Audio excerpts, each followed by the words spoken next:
Welcome back to the show, everybody. We are the Fantasy Football Pros. My name is Shane. I am here with Mark. Hey. And today we are going to be filling in the rest of the free agent signings for the week. Yeah, there were quite a few this week. Nothing much left on the tree to shake down now, but I think we got a good idea where teams have ended up and what their goals and designs are going to be for the draft coming up, too. Yeah, we have a pretty good look at what teams will be looking like besides whoever they draft, obviously. So we will start off with the Arizona Cardinals, who just signed AJ Green for 1 year, $8 million, $6 million guaranteed. I like this move. You can see what Arizona was doing. The GM had talked about it. I saw a little press conference with them today. He was talking about he was really trying to create a veteran presence in the locker room to have a different culture, to really have a more mature culture in that locker room, the veteran leadership. So I like this deal. I like what they've done with this. Yeah, DeAndre Hopkins needed somebody to take off some of the pressure off of him from being double teamed every single play. And AJ Green is the guy that could do that, given that his prime is over with, but he could still present a lot of great value for an NFL team. We're not sure how well he will be in fantasy football wise, but for the Cardinals as an organization will definitely help the offense. Yeah, this might not be a fantasy football pick here for you, but he still does have good hands.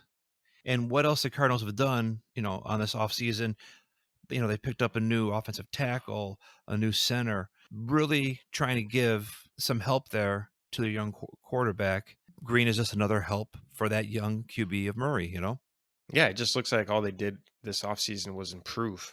Yeah, not much fanfare. I mean, this is not like when we were talking about New England and we were talking about Jacksonville and all these big splashes everybody was making. This is kind of under the radar, just solid moves. Mm-hmm. And, it's for 1 year, which is a huge trend for this year with the salary cap that a lot of the free agents signed for only 1 year. which should be a lot of fun next year. Yeah, this is going to be a lot more work next year. I think all their hopes is sign the 1 year contract, prove it, get paid next year. Yes, I think you're right on that. I think that's what a lot of these players are looking at. Like everybody kind of knew this was a season that was in the dumps. no attendance, no beer and brat money coming in. So they all knew they were going to get paid less this year. Just how, or not might pay less, but their free agent value would be less. But how much more less was really up to the player at that point. And they decided, a lot of them, hey, I'll just do this 1 year. I'll roll the gamble that I'm going to stay healthy and try to get the big bucks next year. Which makes me think that the whole Allen Robinson signing his franchise tag, because earlier I did mention that the only reason he would do that is for the Bears to trade him. But I think what he saw was the market for wide receivers this year alone being ridiculously low because no one's got the cap besides, I guess, the Giants that paid Kenny G. But besides that, no one really got paid. So I think he wanted to take the 18 million for this year, bet on himself, and then get paid next year for, a long deal. And even still, because of his contract he had before this, so what he got was a 20% raise over what he was making before. He still ended up making more than someone else, another wide receiver, being franchise tagged. The only other move noteworthy is that they did drop Kenyon Drake, which is really good news for Chase Edmonds. So he did look pretty decent last year. Yes. That does bring him up the boards a little bit, doesn't it? It does, absolutely. This is going to be a really good offense. So if you're the starting running back on a good offense, you will get playing time. It might not be the best, and we saw that with Clyde Edwards-Helaire. It doesn't guarantee you points. You still need talent. Well, and then also, since we're talking about the Cardinals and fantasy relevant, for the leagues that do have a kicker, some leagues, some people don't want to deal with the kicker, but for most leagues that do have a kicker, they did sign Matt Prater to a 2-year, $7 million contract also. So, if we think this offense is going to be good as we think it is, Prater might be something to look at as far as your kicker this year also. And now we'll shoot over to the Buffalo Bills that just signed Mitch Trubisky to a 1-year contract for about $2.5 million with some incentives just to play the backup. It's just like another jab at Bears fans. I do have this question for you. Trubisky going to Buffalo for $2.5 million, and then incentives if he plays in this and that, a $4.5 million, but the contract is 2.5. I just got a question. What the hell are you doing as a Bears paying $10 million to Andy Dalton when you could have just had the same guy that knows the offense for so much cheaper, or you could have gone and got a Mariota for $3 million, also $3 to $4 million. Why are you spending that money on Andy Dalton? Anyway, I know I digress, but that just still is something that irks me. Yeah, I'm not totally quite sure why you pay an extra $8 million for someone that's pretty similar. The only good news I could say is that my wife said that the Bears finally have a good-looking quarterback. Oh, well, we got that going for us. Yeah, so maybe she'll start watching some games with me. There you go. Well, we know she does like the redheads. But they did sign Emmanuel Sanders. Yes. 1-year deal. Another 1-year deal, who's, not in his prime anymore. We saw that with the Saints. He never really got anything going. But it does give Diggs, or more so Josh Allen, another weapon. Well, and they also re-signed their offensive tackle and offensive guard that were free agents. So that helps out that offense also just by keeping continuity there, Yeah, absolutely. And they still don't have like a solid running back. So that should be a very pass-friendly offense. Yeah, unless you want to draft a running back by committee, be my guest. I'm not going to do that again this year. I learned my lesson last year on that one. And the Detroit Lions signed wide receiver Brashad Perriman to a 1-year deal for $3 million. So it looks like they have their wide receivers set, not guaranteeing anyone major money, no long-term deals. This just looks like a pure rebuild. Yeah, that's definitely rebuilt mode. That's where they're going, and we'll see next year when there's more salary cap, and they're going to have a lot of room next year when golf will be off the books, and we'll see what they can do next year. I'm sure the Detroit faithful are saying this again. They sound like the Chicago Cubs for all those years. Wait till next year. Wait till next year. Yeah. The Houston Texans have signed Philip Lindsay. They have Mark Ingram and David Johnson on the team. I don't know about you, Mark, but I am staying away from, I think, everyone in Texas. All this talk with Deshaun Watson, and now it's up to like 14 lawsuits. Okay, so when I had said before, when you and I were talking offline, we were talking about how the Bears probably were going to get the worst grade for free agency. Let me backtrack that a little bit. There's been nothing worse in the NFL offseason than the Houston Texans. What a dumpster fire this has become. Yeah, and I hate to rub it in because we are Bears fans, so we're not that much better. But I don't know what's going on with Houston. They traded away DeAndre Hopkins to get David Johnson. David Johnson comes in. He was not in his prime anymore. It seemed like a complete waste. They used him, but they weren't riding the guy. And then they bring in 2 more running backs to join him. It makes absolutely no sense. Well, and here, while we're staying on the dumpster fire theme here, maybe the worst offseason move they made is they re-signed Vernon Hargraves, who statistically was the worst cornerback in the NFL last year. He was torched. I think he's what started the dumpster fire. Just threw him. He was a human torch. Just throw him right in the dumpster. Go ahead. There you go. So, yeah, the Houston Texans just completely stay away. And then also, Shane, you were sharing with me about their new coach, about the offense that he's always run. What was that stat for passing? Yeah, I don't remember exactly what the stats were, but when he was an offensive coordinator and when he was a quarterback coach, his offenses pretty much ranked dead last, especially in passing wise, which is he was a quarterback's coach. So what you're telling me, you do not want any Houston Texan on your football team? No. As far as a fantasy football team? That's not what I'm saying. I'm saying, well, pretty much. If Deshaun Watson is not getting any legal trouble and morally I feel okay about him, I will pick up Deshaun Watson, but he will probably be the only player. You might be drafting him from the Texas State Penitentiary League. Never know on that one. How that goes. Make a movie with that? Yeah. Except he's much better looking than Adam Sandler. All right, let's stay away from Houston because I'm going to throw up if I talk about them anymore. Yeah, I feel gross. Yeah, I think I need to take a shower. We take a time out for a shower.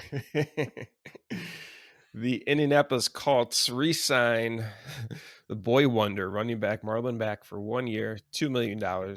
So you're probably all asking, what does this mean for Marlon Mack?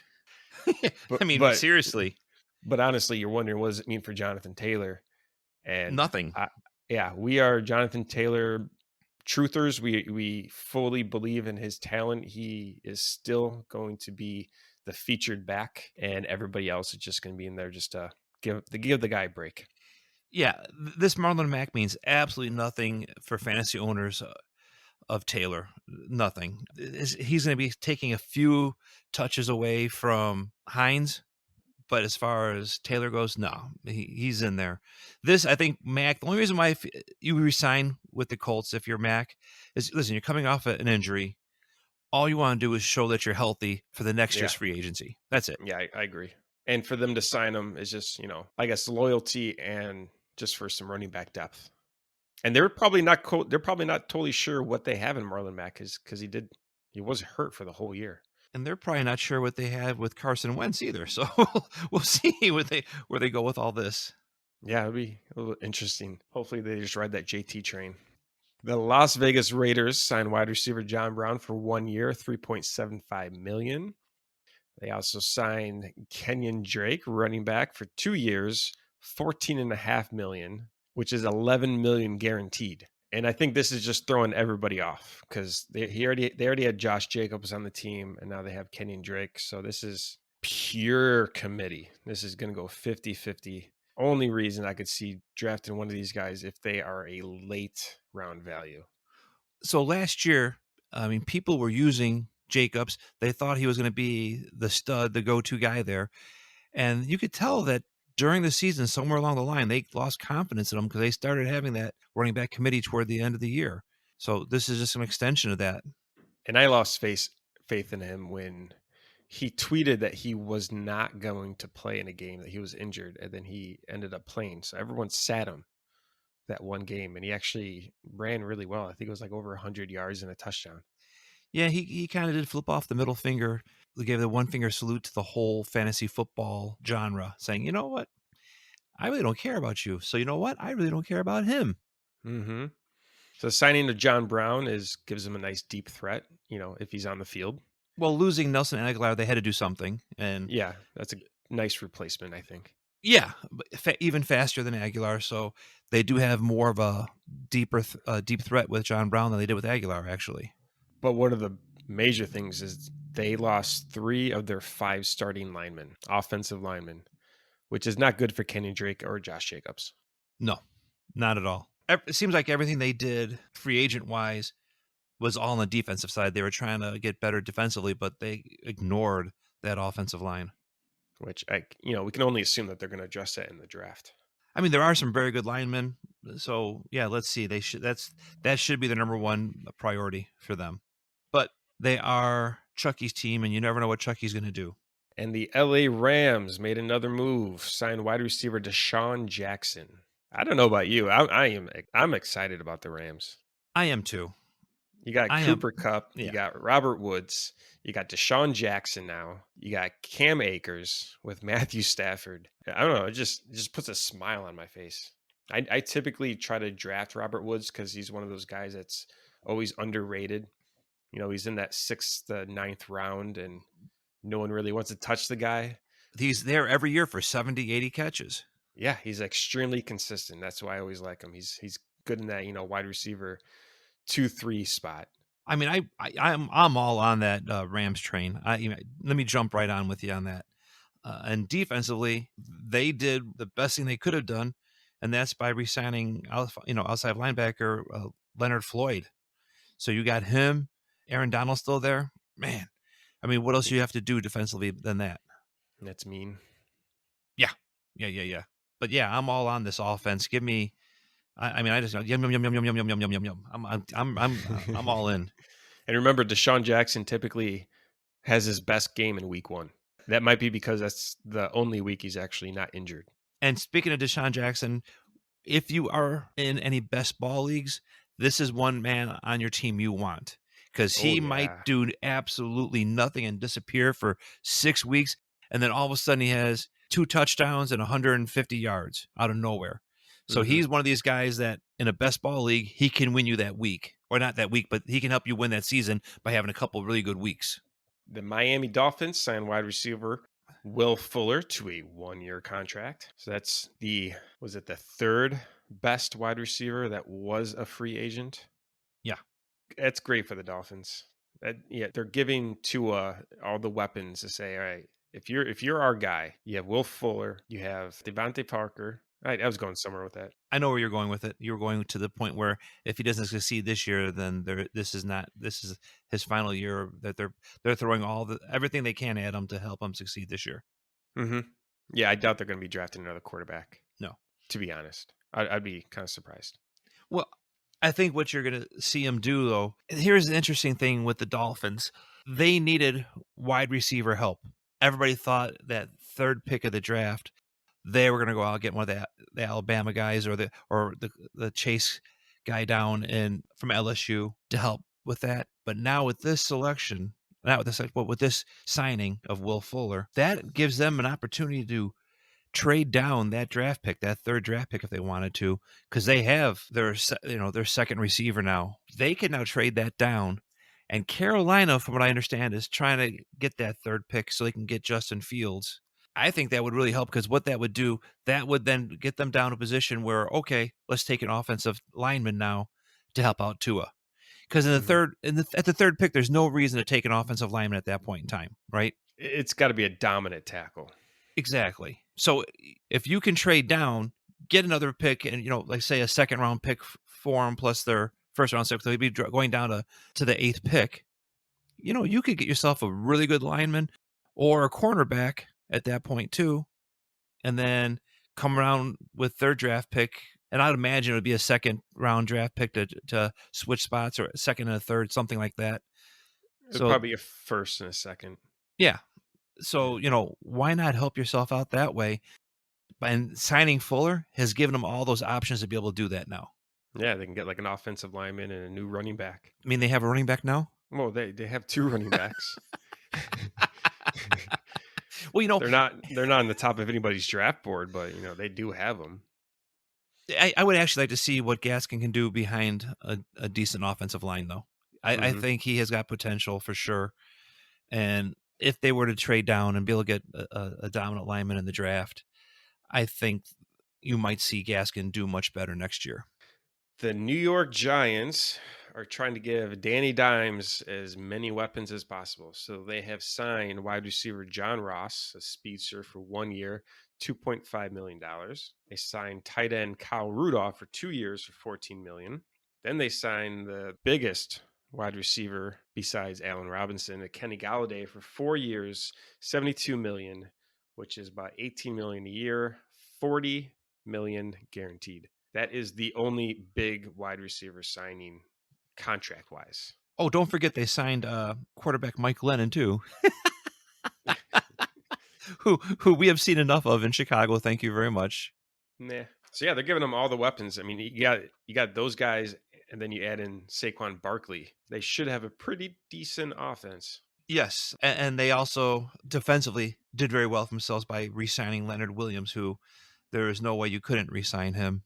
And they picked up one of the Vikings defensive end who probably won't be starting, but he will just give them some depth there too. So yeah, the New York Giants, I would give them a good solid B plus for this draft. I mean, for what they did this year with the free agent signings. If Danny Dimes doesn't do it this year, I think we'll see some different moves next year then with the cap space opening up, because this is going all in for him. Yeah, just like Miami's doing. Yeah. I mean, I think that's what we're seeing as a theme here with the young quarterbacks. Like, hey, we've given you some time. We don't have much more time to spend on you. We're going to give you every option we can, but get it done or get out. Yeah, you're a young guy. Maybe it was us. So let's supply you with as many weapons as possible and see if it's actually just you. It's just so funny. It's what the NFL has turned to, where you used to draft these quarterbacks, these young quarterbacks, put them behind a veteran. I mean, let them sit for 2-3 years, and then, okay, let's give them the job now. Now it's no, no, no, no. You're lucky if you get 1 year to sit and learn the system, and then you're thrown into it, and it's like, okay, we expect you to perform now. Well, yeah, I think that's from the pressure of that's on head coaches, that their job is like almost always on the line, that they're being pressured to start these young guys. You're like, why are you starting this old guy? We're not winning games. Throw in the young guy. And some of these guys, I mean, I think some of the offenses that have been run in some of these programs in college, they are getting these quarterbacks more pro ready because it seems like some of that offenses are now more prevalent in the pros than they used to be. It used to be just drop back pass and that's it. Now they're coming into where they're rolling out and all these different things that they do in college that they really weren't doing in the pros. So it's Hmm. giving them a more familiarity with what type of system it would be. You know what I'm saying? Yeah. The New York Jets have signed wide receiver Corey Davis for 3 years, $37 million for a guaranteed $27 million. Wowza. Yeah. I'm not really sure how to feel about this. It's hard to be excited about the Jets offense, but now that Adam Gase is there, it can only improve. And now that he's gone, yeah. Yeah. You know, I like Corey Davis. Yeah. I I He's a I, good player. I like him a lot. It just again we talked about it last week that it seems like New York Jets is where you go to die as your career goes to die. Mhm. Listen, are they going to take Zach Wilson? Are they going to take a Justin Fields? Are they going to take a Trey? What's his face from the Bisons? I don't know. I mean I think they have to spend the draft pick on whatever the best quarterback they think will fit their system because they're using Trey. I mean they're using Sam Donald this year, saying, "Listen, we're going to get you some help receiver wise, but we don't have that much faith in you." Yeah. Basically from what you've seen, use your eyes. Yeah, He doesn't seem like the greatest of quarterbacks. walk like a duck, talk like a duck. It's a duck. You know, walk like a quarterback, talk like a quarterback, look like a quarterback. He don't. It ain't a And with quarterback. and with Corey Davis leaving the Titans signed wide receiver Josh Reynolds, which is a pretty decent fit, but it does back the belief that does solidify the fact that AJ Brown's going to get a ton of targets. If he was the wide receiver one, number two was Corey Davis, number three was Janu. They're both gone, Yeah, and they replaced those two guys with Josh Reynolds. So yeah, AJ Brown's going to be a star this year. So possibly he could be the 2019 version of Chris Godwin. man. Whoever has them in their fantasy league and like in a keeper league must be really happy. Yeah, you mean like you? Yeah, like me. I believe you can keep him for one more year. I know. I'm gonna ride that pony all the way to the championship next year, baby. Woo! Him and Akers. Oh, Akers! I'm excited about Akers next year Yeah, or this year. that's gonna be a great offense to watch. I mean, that's gonna be a fun Oh, offense to watch. it was like remember when Patrick Mahomes was going to take over for the Kansas City Chiefs, Hmm. and everyone's like, either this is going to be an amazing offense or it's going to be a horrible offense. Yes.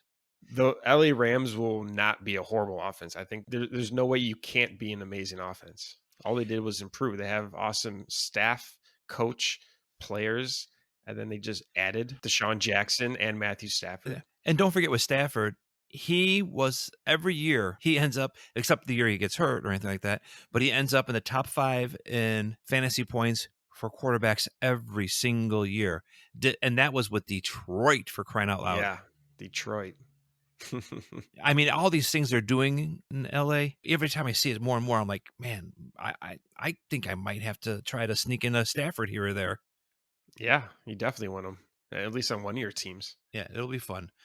Tennessee really, really didn't do a whole lot during the offseason, but what they did do were significant for them. So they did sign Bud Dupree from the Steelers for an outside linebacker. That's going to help that defense out. They signed defensive end Autry from the Colts. That's going to help them out. I mean, so what they did was good. It just nothing was a big splash.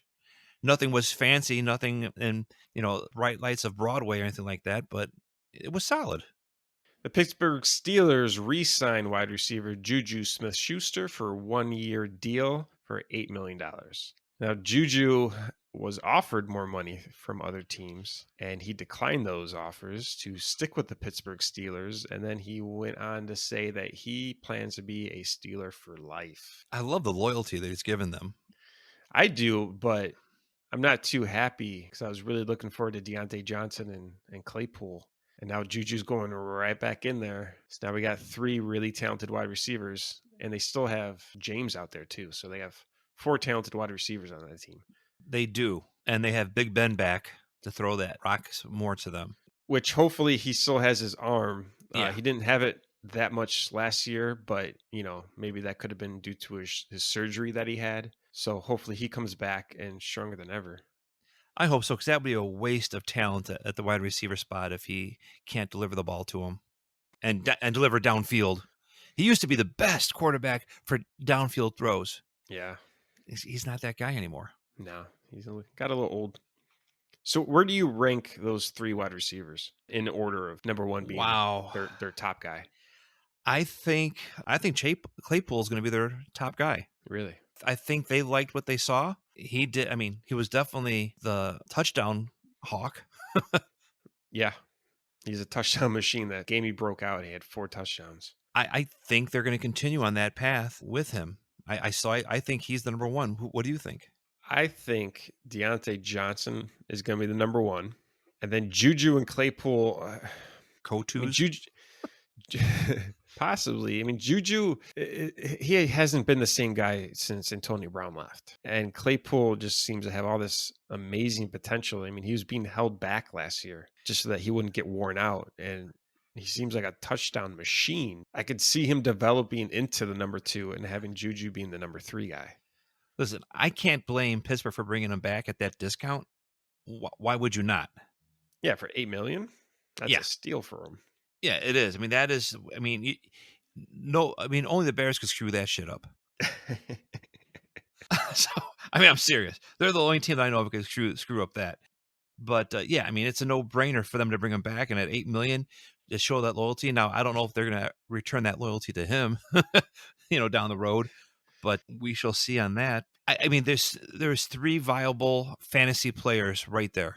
I don't think you can go wrong with any one of them. It's just basically going to come down to where you can get that discount come draft time. Pretty much whoever's the guy left standing, that's the guy you pick. Yeah, I mean, it's whoever falls the lowest that you can get them. And we'll be going through some of that in our next episode, talking about the drafts, and we'll do a mock draft online for you guys. So we'll see where they are falling at this point, and we'll kind of give you clues of where, hey, you might be able to get this guy at this point, or we'll try to give you some tricks of the trade for that. And the Seattle Seahawks signed tight end Gerald Everett to a 1-year, $6 million contract. How do you feel about the signing of tight end Gerald Everett? It's a need that they needed to be filled. I mean, we're talking about Luke Wilson from Canada, that being who they were kind of relying on, and they really have had nobody since Jimmy Graham left. So, yeah, it's a need they need to fill, and Everett, I like Everett. And it's a forever fear that they have of losing the Super Bowl without a tight end. Oh, yeah. I mean, that's yeah, I mean, that's been their thing. They've always had. Pete Carroll always keeps on the back of his head. He's like, no, we need a tight end. Yes. So they did that. This year they also re-signed Chris Carson, got him back for 2 more years. 3. Oh, 3 years. Okay. So sorry. Yeah, he signed a 3-year, $24.625 million contract, which is about $8.2 million a year. It means that Wilson will not be cooking this year. No, I mean, it looks like it's going to be a more controlled offense, ball control offense. I feel like they had to let Wilson cook last year just because their defense was not keeping up to the standards that they normally had. So if their defense goes back to the form that it used to be, this is just going to be a run for his offense. Do you think it can get back to where it used to be? I mean, they lost Griffin, who was fantastic. And they replaced him from the 49ers, Witherspoon. I mean, not the same quality, not the same level. I think, I mean, even though they still made that move of re-signing Carson and bringing in Everett to have a more controlled offense, more of a ball control offense, I think they're still going to have to let Russ cook because their defense is not good. And I think it got worse, not better. I hope you're right, because everybody just wants to see him cook. He makes some delicious meals. I wish he was cooking here in Chicago. That'd be great. which is still a possibility. Yeah, I know. Well, But, it's getting farther from that every day. yeah, yeah. And now, it just off. I know we're not talking about draft picks at the moment or anything like that, but I actually had seen a couple mock drafts from different people that they had the Bears moving up to be able to pick Mac Jones from Alabama. There was one I even looked at that Mac Jones fell down to them at 20, which I don't see it happening. But Yeah, I saw that too, and that's not the Bears' style. They will move up. They will yeah, trade everything that they have to go get somebody that they think might be the franchise. if they can't get, I mean, if Russ is still going to be cooking in Seattle, they still might be able to help themselves in the draft with a QB. They might be able to make a move or two, but I'm not thinking that. I'm thinking Russ is still going to be cooking out there in Seattle, and he's going to have to because their defense is going to suck. And I will be targeting that defense on daily fantasy weeks. And the great thing is, if he is cooking, that's also good for Chris Carson, who will continue to be the featured back in that offense. He also deceivingly has great hands. And if Russ is cooking, that means that dump off passes go to Chris Carson. Like to see it. All right, that is all we have time for today, everybody. We will see you guys next week. Feel free to follow us on Twitter and Instagram. We are at the FF Pros. We're also on Facebook for the older crowd. That's me. I just thought about this, being that we talked about this where I just turned. Let's put it this way: my wife and I can now go move into a retirement village because we now qualify for that 55 and older community. Yeah, so I'm not making fun of you guys if you're old. Just saying, it's a platform that older people like to use because they're comfortable with it, and we provide great content on there. Outstanding. I love watching what you post, actually, because Shane takes care of all the social media because that's a young man's sport, and I love what the ideas he comes up with and what he likes to share. So follow us on those because they are amusing to watch, amusing to look at for sure. All right. Take care, guys. See ya.